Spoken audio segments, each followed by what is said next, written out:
Ok,សួស្តីទាំងអស់គ្នាអញ្ចឹងនៅក្នុងវីដេអូមុនយើងបានធ្វើការ submit card ចូលមកនៅក្នុង back end យើងហើយអញ្ចឹងនៅក្នុង back end យើងគឺយើងគ្រាន់តែធ្វើកន្លែងទាញ card ហ្នឹងមកបន្តិចទេណា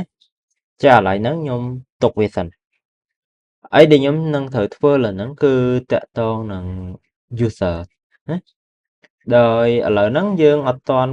មានតាក់ទងនឹង login ទេណា back end យើងគឺយើងចូលមកជាលក្ខណៈ freedom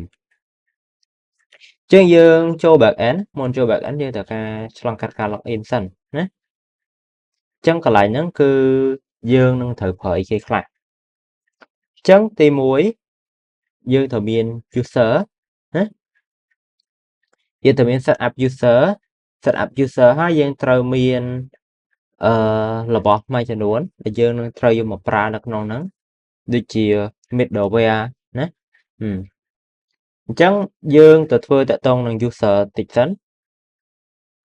ចឹងនៅក្នុងនេះ user វាមានស្រាប់ហើយ user មានស្រាប់ហើយនៅmodel នេះមាន user ស្រាប់ចឹងយើងអាចបើក database មើលថា user មាន column អីគេខ្លះណាយើងបាច់បើកមើលក៏បានដែរយើងអាចមើលនៅលើmigration ក៏បានដែរអូខេឥឡូវខ្ញុំបើក database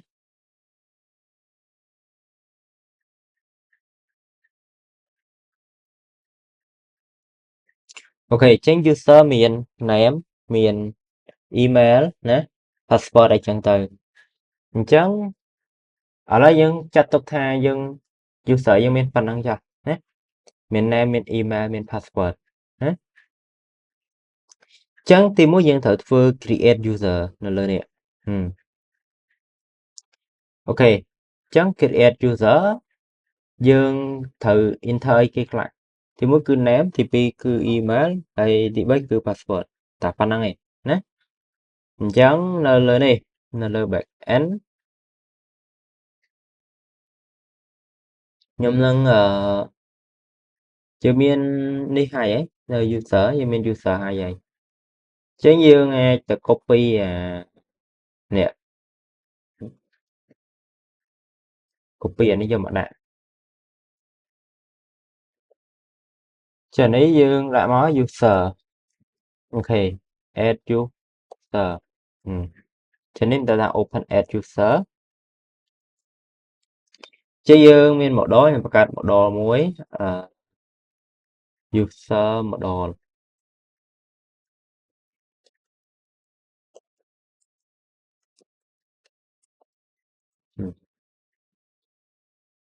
អូខេឥឡូវទេថាយើងយកពី product ចុះproduct ណា product នេះ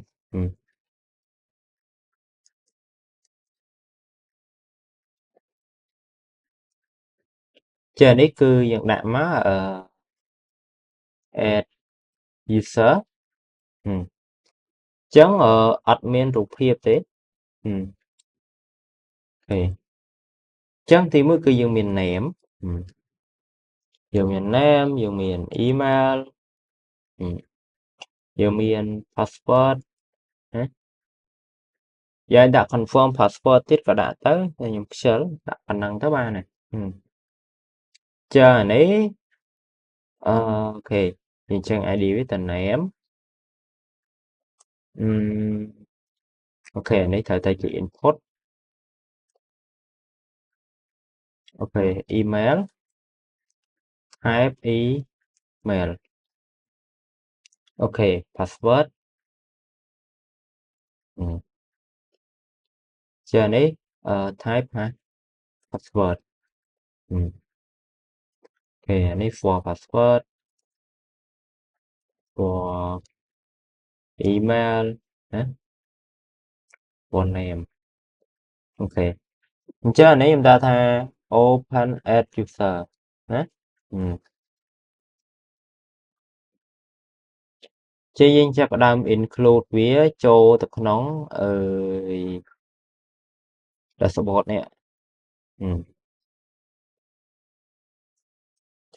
user model Chớn với chô máu JavaScript dướng.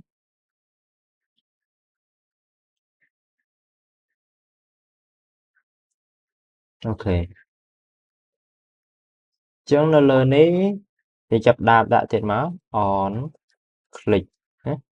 Để tóm á. On click vậy kì. On click từ lơ điều. Sorry. Button.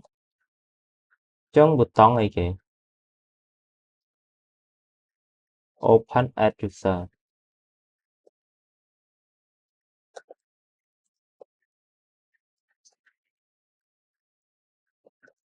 Chứ dân hai một đo dân mà sâu máu.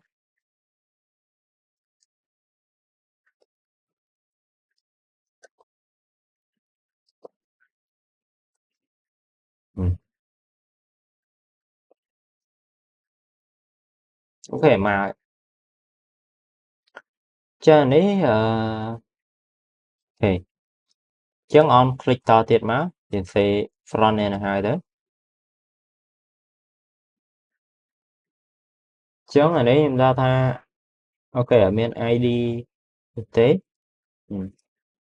Sale user.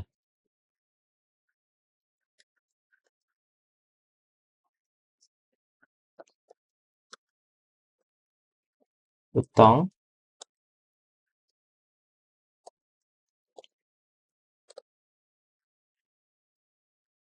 Ok.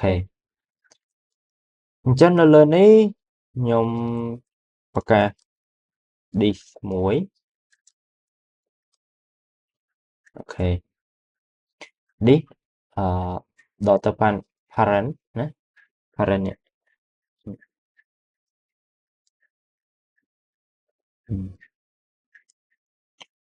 Chân nó lên ấyยังai chập tên này bạn.ยังai chập nè. Name, email, password. Cho mai bạc ca let name. Mà năng this find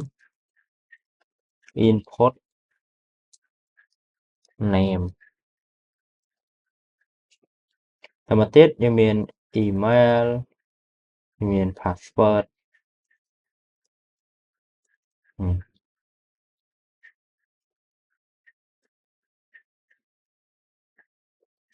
Chứ ai chịu là Canva này. Đây require name dot value mà năng thực tế rồi có email dot value mà thực tế rồi có password dot value mà thực tế chứ những ai name dot add class border đang chờ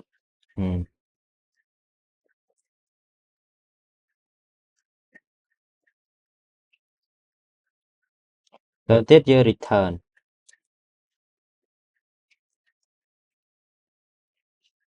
Anh ấy validation là front á. Rồi tiếp L với remove class năng trình với mẹ về lên thực tế thế đấy.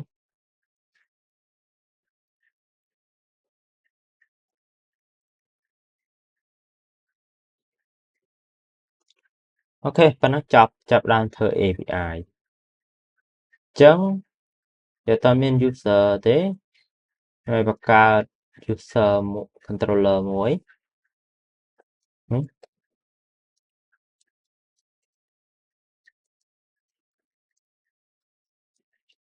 ក៏ controller អូខេចឹងមាន function មួយគឺ save user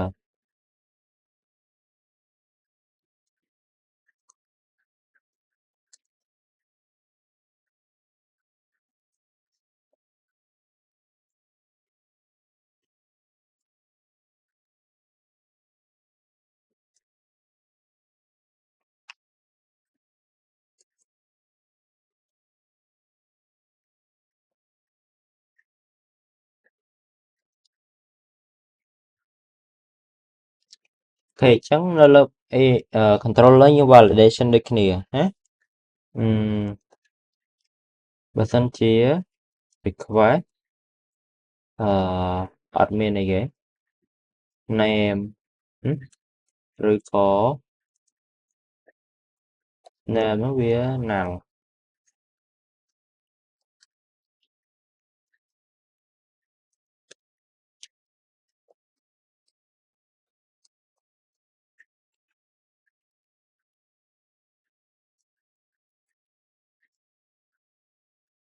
អូខេstatus file អីចឹងទៅ message អឺ name is required ទៅ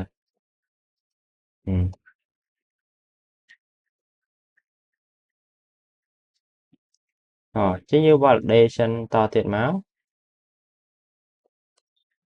តែ3ដែរយើងមាន email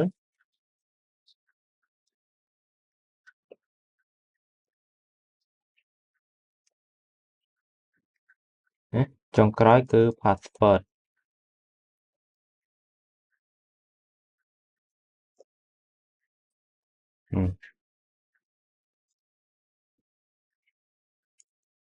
អូខេអញ្ចឹងយើងដាក់មក name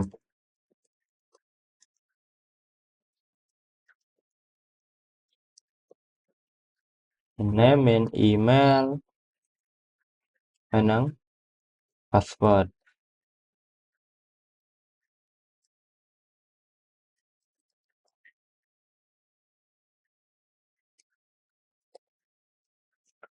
អូខេអញ្ចឹងmodel នេះមានឲ្យហើយយើងហៅយកទៅអឺ user មក new user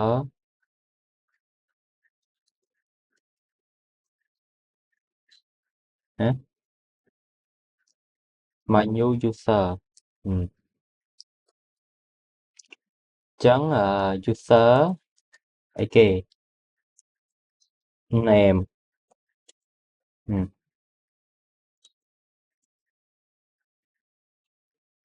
user នៃ email មក email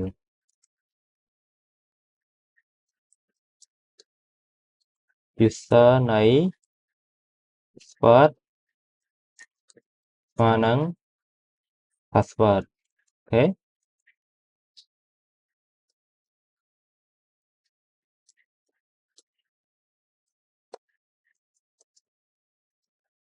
fail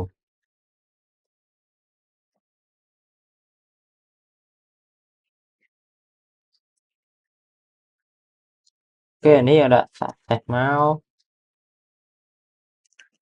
និយាយដាក់ថា create user success fully ចឹងទៅ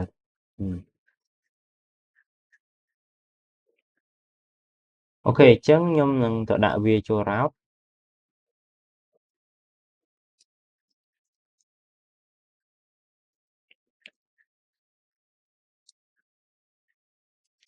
create user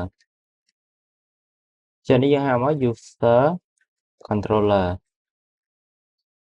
ចឹងយើងមាន function អានេះយើងគួរដាក់ថា create user ណា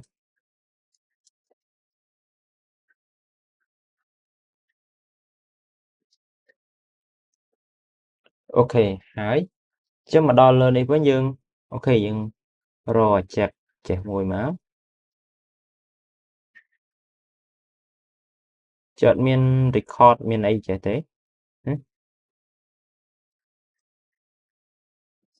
ចឹងនៅលើនេះយើងមាន data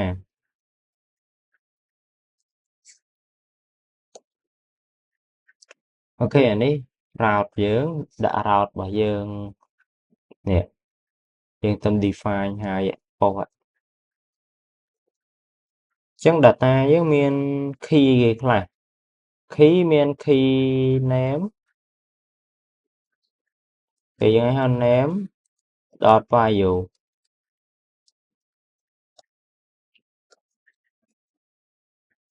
អូ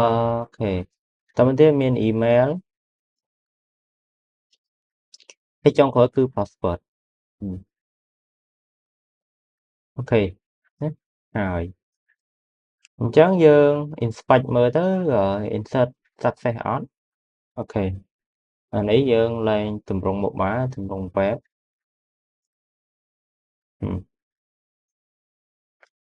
ដាក់ name ដាក់ថា sock ចឹងទៅsock@gmail.com 1 2 3ណា save create user success ណាអូ name is required ស្មើ success ហ៎យើងមើលបាត់ name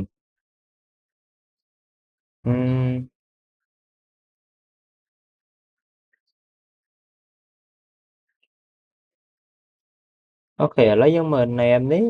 អូ name នេះវាខុសណាខុស JavaScript ម្ដងទៀត sock sock at gmail 1 2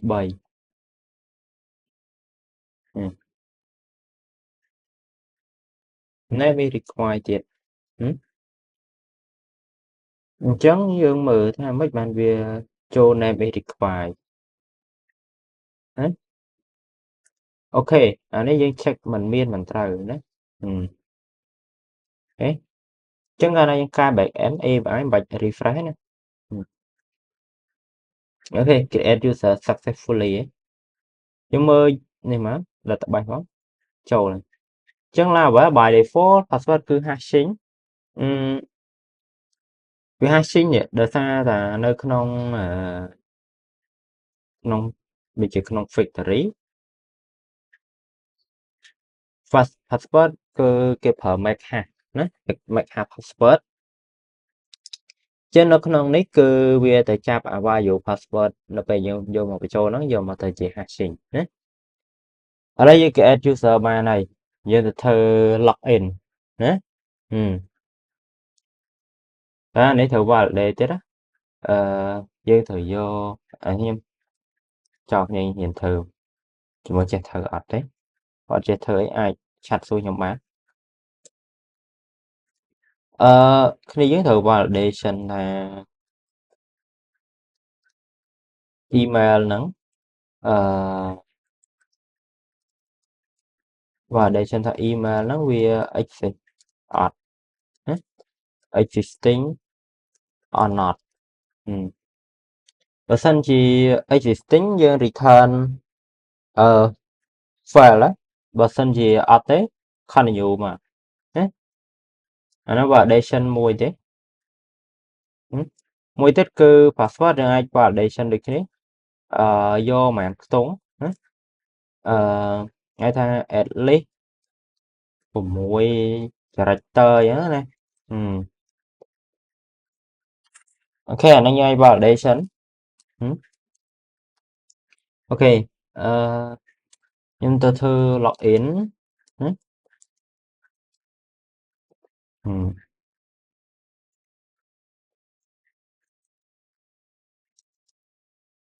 ខេខ្លីទេអត់ច្រើនទេ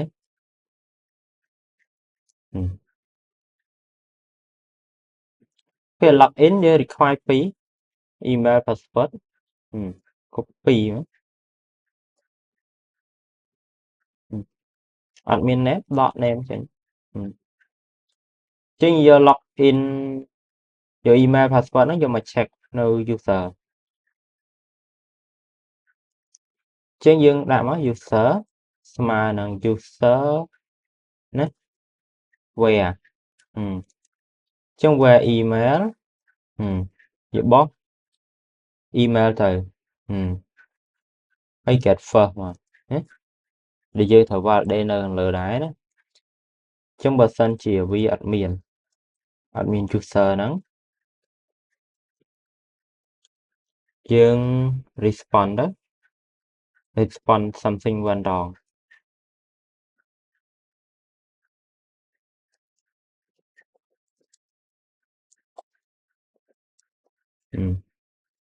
ចឹងបើមានយើងយកវាមក compare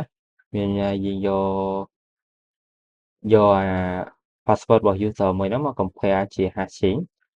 ចឹងបើសិនជាវាមានយើងដាក់ថា hash ណា hash check ចឹង hash check ទីមួយគឺ value គឺយកអូខេ wait អូខេ value គឺ password ខ្ញុំចង់ភ្លេចដែរអឺទៅមកទៀត hash value ណា user អូខេចេះ user ណាអានេះ value ហ្នឹងគឺvalue password យើងវាយបញ្ចូលដល់ពេល hash value ហ្នឹងគឺ user password យើងអូខេ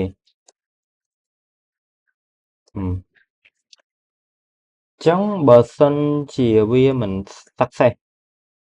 មិន success ណាយើងអាចដាក់ថា wrong password or email យើងអាចដាក់អញ្ចឹងបាន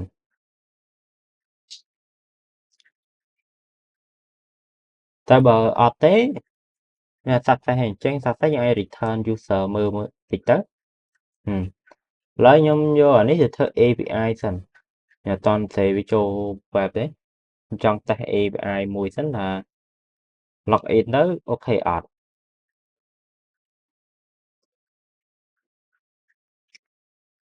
log in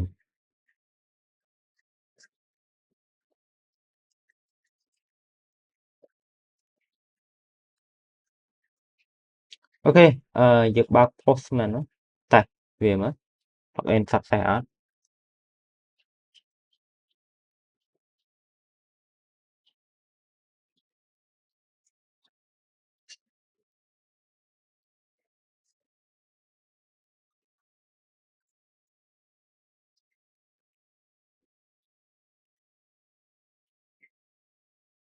មួយទៀតយើងអាចប្រើ extension នៅលើ Chrome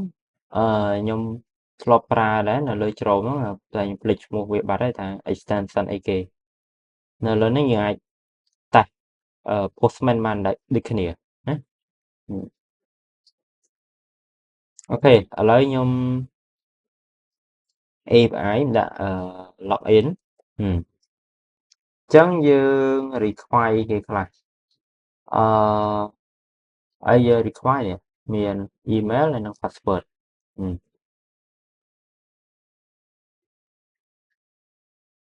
យើងបោះ form data ក៏បានបោះ raw ក៏បាននេះបោះ form data ទៅ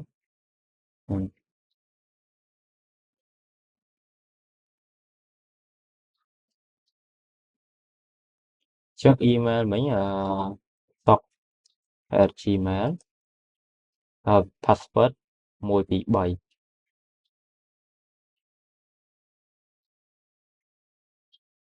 ហើយនេះ slow ដោយសារ postman ខ្ញុំដោយសារ internet ខ្ញុំទេ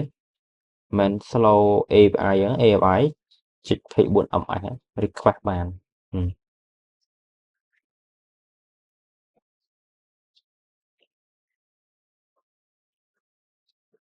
សូម្បីជិតបើកអានេះក៏បើកចេញដែរ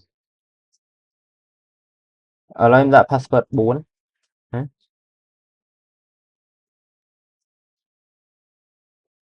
file name is required wait អូខ្ញុំភ្លេចហើយនេះយកទៅប្រើ